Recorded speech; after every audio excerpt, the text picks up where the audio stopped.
this is the third part of Bacon. Now we will go through the importance of reading books. We will see the importance Bacon has delivered here about the importance of reading books. The books have different action to deliver. Only reading a book make a complete man. And if you confer with anybody with the books, it make you ready man, having ready wit. And writing makes you exact and proportionate man. So according to Bacon, it is written in this way, like reading maketh a full man, conference a ready man, and writing an exact man.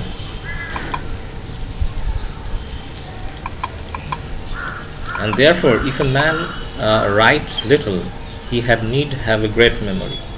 তাহলে সুতরাং যদি কোনো মানুষ কম লেখে তাহলে তাকে অবশ্যই great memory থাকতে হবে।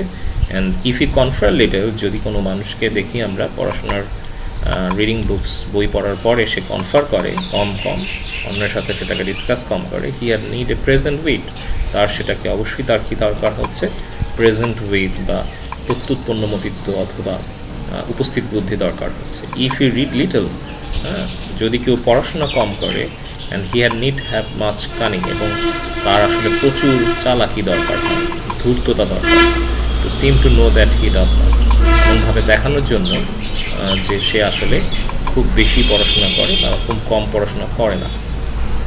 তো different study has different part to play in our life, like history has a power to make us wit, poetry as make us witty, and mathematics make us subtle, and natural philosophy make us deep. So this is very mathematical. You can see that the language is quite mathematical. He has used very compressed word, but he is describing huge things. Every lines should be described. Every lines can be elaborated. According to Bacon, history makes a man wise, poetry witty, and the mathematics subtle, and natural philosophy deep, moral grave, and logical, and rhetoric, and able to content. History, again we can say, you can make it a box like that. History make us wise, poetry witty, mathematics subtle, and natural philosophy deep in our thinking. Grave, morally grave, logical, and rhetorics, অলঙ্কার শাস্ত্র, rhetoric, able to content, এবং আমাদেরকে সন্তুষ্ট করতে সক্ষম হয়।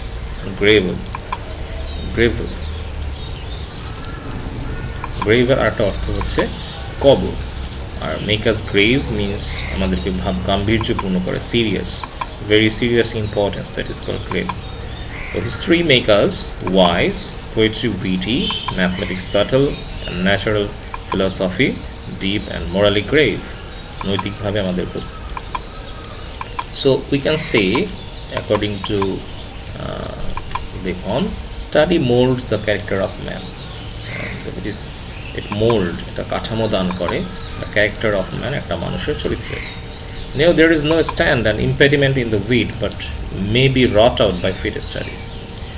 সুতরাং বলা যেতে পারে যে আসলে এমন কোনো বিষয় নাই, বাধা নাই, কোনো স্ট্যান্ড নাই, ইম্পেডিমেন্ট বা বাধা বিঘ্ন নাই, যেটাকে in the weed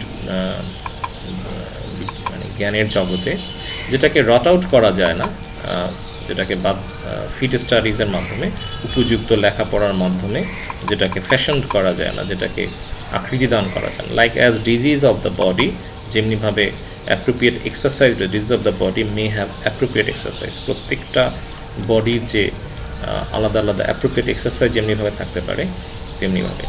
rod means fashion, fashion মানে কোনো কিছু পরিবর্তন করে নেওয়া, নিজের মতো খুব পরিবর্তন, cause to something to happen. This century wrought major changes in our society, make changes in our society, fashion changes in our society, কাটছাট করে নিজের মতো করে নেওয়া, এটাকে বলা হচ্ছে রট। ইম্প্যাডিমেন্ট মানে অবস্ট্রাকশনস, অবস্টেকলস। তেমনিভাবে ফিজিক্যাল এক্সারসাইজের ক্ষেত্রে দেখি আমরা, bowling is good for the stone and brains, bowling যেমনভাবে আমাদের কিডনি এবং পাথরের জন্য খুব ভালো শুটিং লাঞ্চের জন্য এবং ব্রেস্টের জন্য ভালো, জেন্টেল ওয়াকিং স্টোমাকের জন্য ভালো, রাইডিং ফর দ্য হেড অর্থাৎ চড়া সাইকেল চালানো বা ঘোড়ায় চড়া এগুলো আমাদের হেড মাথার জন্য ভালো, অ্যান্ড দ্য লাইক এমনিভাবে অনেক কিছু এমনি আরও অনেক তুলনা করা যায়। So if a man's wit to be wandering, যদি দেখা যায় একজন মানুষের বুদ্ধিবৃত্তি ঘুরে বেড়াচ্ছে চারিদিকে, is not very stable, let him study the mathematics, তাকে পড়াশোনা করার জন্য ম্যাথমেটিক্স পড়ানো উচিত। For in demonstrations if his wit be called away never so little he must begin again. যদি কখনো ডেমনস্ট্রেশনের ক্ষেত্রে প্রদর্শনের ক্ষেত্রে যদি আমি দেখতে পাই যদি কখনো তার জ্ঞানের ঘাটতি পড়ে যায় তখন তাকে আবার দেখা যাবে যে সে যদি কোনো ভুল করে হি মাস্ট বিগিন অ্যাগেন, তাকে আবার নতুন করে শুরু করতে হবে। If his wit be of to distinguish and find difference let him study schoolman. যদি কাউকে আর মধ্যে প্রবণতা দেখা যায় একটু প্রবণতা দেখা যায় ডিস্টিংগুইশ করতে, দেখা যায় যে সে আলাদা আলাদা করতে পারে এবং ডিফারেন্সকে আলাদা আলাদা করতে পারে, লেট হিম স্টাডি দ্য স্কুলম্যান, তাকে পড়াশোনা করা উচিত স্কুলম্যান, অথবা তাকে টিচার হওয়া উচিত, শিক্ষক হওয়া উচিত। ফর দে আর সিমিনি সেক্টরস, কারণ এগুলো হলো সিমিনি সেক্টর। সিমিনি সেক্টরসটাকে আসলে একটা ল্যাটিন ওয়ার্ড যার অর্থ হলো hair splitter. You can split the hair, you can জাজ সামথিং ভেরি ডিস্টিংগুইশেবলি।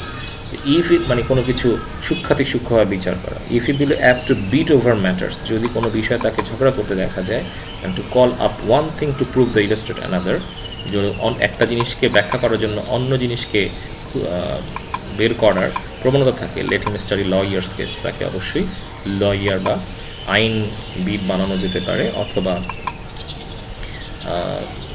তাকে আমরা বলতে পারি ল বিজনেসে দেওয়া যেতে পারে।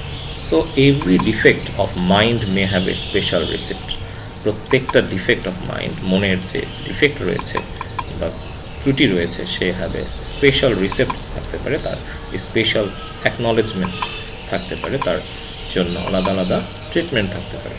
তো এখান থেকে যে শব্দগুলো আমরা পেলাম সেগুলোকে আমরা যদি ব্যবহারটা শিখে নিই তাহলে পরবর্তীতে আমরা এগুলোকে ব্যবহার করতে পারবো। Like apt two do something, তার মধ্যে কোনো প্রবণতা থাকা, অ্যাপ্ট টু বি কোনো কিছু হওয়ার প্রবণতা থাকা, আর likely to or having natural tendency to do something, এটাকে আমরা বলতে পারি apt two.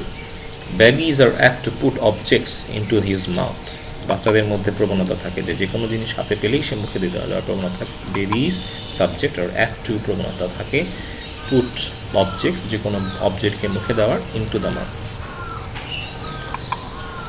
apt people, apt a person, apt people a person who has a natural ability to learn and misunderstand, aptly, like he aptly named Grant, লোকজন সাধারণভাবে তাকে grand hotel নামে ডাকে, grand hotel নামে এটাকে ডেকে থাকে, আর এটার নাউন হলো অ্যাপনেস।